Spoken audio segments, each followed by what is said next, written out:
Watch me shoot. Huh? Wait, whoa. Oh yeah, new design, new everything, new avatar. You know how it is.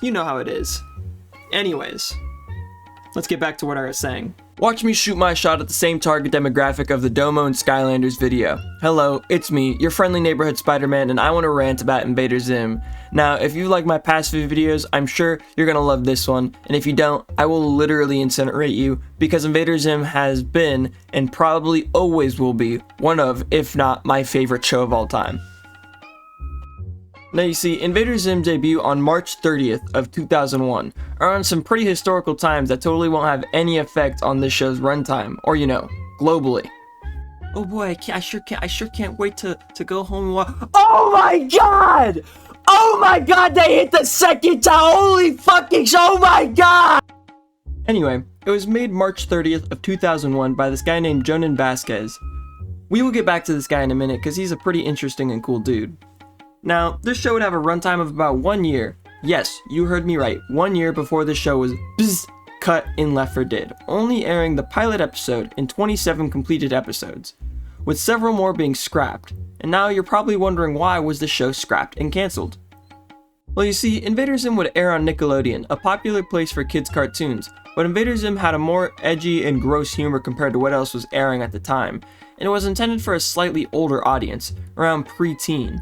But you see, instead this show would really catch the attention of an older audience around college and older due to many of the edgy and gross jokes either going over kids' heads or just not being seen as funny. But even out the gate, it was just more popular with an older age demographic and not racking in as much as it was costing to make and air, so they had to cancel it. But why did it not get the attention of the younger audiences? Well, this brings us back to Jonan Vasquez. You see, back in his high school days, Jonan loved to draw. He would draw a bunch of super cool and heavily stylized characters, most of them being very edgy or considered emo. And he would put out his artwork for the world to see. And when I mean the world, I mean he submitted a drawing on his high school mascot design, which was rejected by the school, but on the back of that paper, he drew a character he would later name Johnny. Now, he started to draw Johnny a lot, eventually making a comic for him so nicely titled Johnny the Homicidal Maniac. Now, he would go on and keep making this comic and eventually get it published in the August of 1995. And it would have a decent run to 1997 with 7 issues of it. And alongside this, he would work on another comic called Squee. But with a name like Johnny the Homicidal Maniac, I don't think I had to say this comic was graphic and had some pretty heavy themes in it despite its cartoonish art style. Now, you'd think seeing this guy and his artwork, he should probably not get a kid's Yo, it's me, Nickelodeon, and yo bro, you got a wicked cool art style. Yo, I have an idea. You wanna make a kid's show for me? Thanks bro, I'll keep in touch. Yep, that's pretty much what happened. Someone from Nickelodeon saw his artwork and said, yeah, this guy could make a fire kid's show. Though supposedly they didn't check all his work and just saw some of his work from Squee, another comic he made, but still, how did they not check this guy's other work? I mean, like, god damn. Regardless, this made for a pretty dark kid show to say the least. What was it about? Oh well, I'm just about to get to that. You see, Invader Zim was about the main character Zim coming to Earth from his alien armada to come and invade Earth and get it ready to be destroyed. That was his goal. And Zim did pass his Invader Zam to be an invader, but then went and invaded his own home planet, which got his invader privileges taken away and got him banished by the tallest of the Urkin food court planet, Foodcourtia, to work at the Urkin equivalent to McDonald's, and work for the low price of minimum wage for someone who is banished, and work there for 0.00 Urkin dollars. Now what's an Urkin? Who are the tallest, I hear you asking? Well, that's what Zim's alien species is called. They're called Urkins. And the tallest, they're called that because they're in fact the tallest. And they just so happen to be the leaders of the Urkin Armada and species. Now that we have that out of the way, let's get back to the main story. Zim unbanishes himself and goes to an Urkin invader meeting called by the tallest uninvited, so that he may go back to invading instead of working them friars at Foodcourtia. Now, the tallest are getting ready to send each invader to different planets for each of them to invade and conquer. This is also the part where one of my favorite characters gets introduced to the show. Now, each invader gets to have their own SIR robot, which is an acronym for Standard Information Robot. There's supposed to be a helpful robot companion that helps you gather information to invade and conquer the planet you are sent to. And as the invaders get in line for the robots without the tallest knowledge, Zim is in this line. And when Zim gets to the front, they don't want to give him a SIR robot, so they end up taking a bunch of robot pieces out from the garbage and putting it together.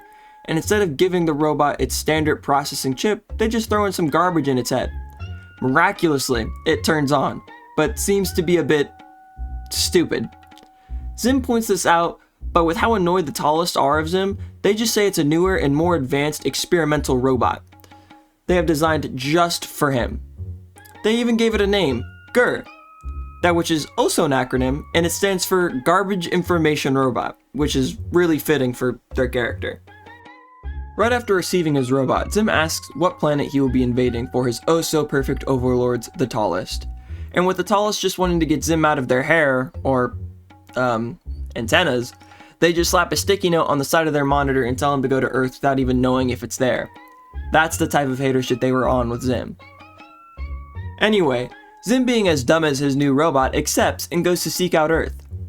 And after a very long travel, he makes it to Earth, where he sets up his shop and creates a fake identity as a schoolboy to learn how the humans operate. He contacts the tallest, who thought they had sent him off to his death, and they're just kind of like, "Wow, Zim, that's so great. Please leave us alone." Zim, ignoring them, tells them his plan. Now, while all this is going down, one person, another kid, saw Zim land, and this kid's name is Dib. And Dib sort of becomes the sorta antagonist for the show, as we're rooting for Zim, but that doesn't really matter since the show is mostly just meant to be silly anyway. But Dib believes in aliens and everything supernatural, and knows Zim is an alien, and is constantly going to try to prove to everyone that he is an alien. His dad also happens to be Professor Membrane, a super smart scientist that doesn't believe a lick of what Dib says about aliens. He also happens to be another one of my favorite characters. He also has a sister that I used to have a crush on when I was 10. Her name is Gaz, and she just makes fun of Dib most of the time, calling him crazy or stupid for believing in the stuff that he does, even when she sees it firsthand. Anyway, that's pretty much the first episode, but that's perfect because it will allow me to talk about my favorite episode now that you get the gist of each character. My favorite episode in Invader Zim is a half episode called Dark Harvest. It's a half episode because they would put two small stories together in one episode for a full 24 to 30 minute runtime. Dark Harvest is an episode where Zim gets accused by Dib for being an alien. And if Zim wanted to prove he was a human, he should have to take an x-ray to show his human organs.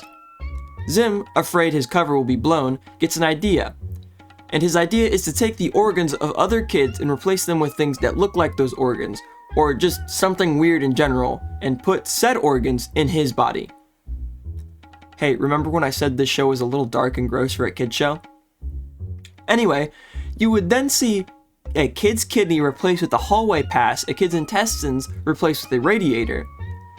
Zim ends up putting all of these organs in his body, and he becomes a big blob full of human organs. He actually coughs up one of the many intestines and slurps it back up like spaghetti.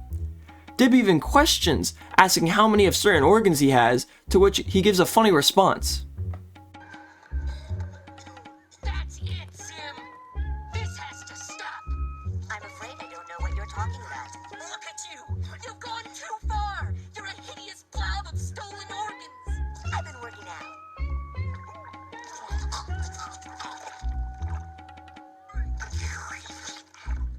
You think you can fool a trained medical professional? Yes. I suppose you've got a heart in there. 6 of them. Intestines, large or small. Spleen in 3 different colors. What about lungs?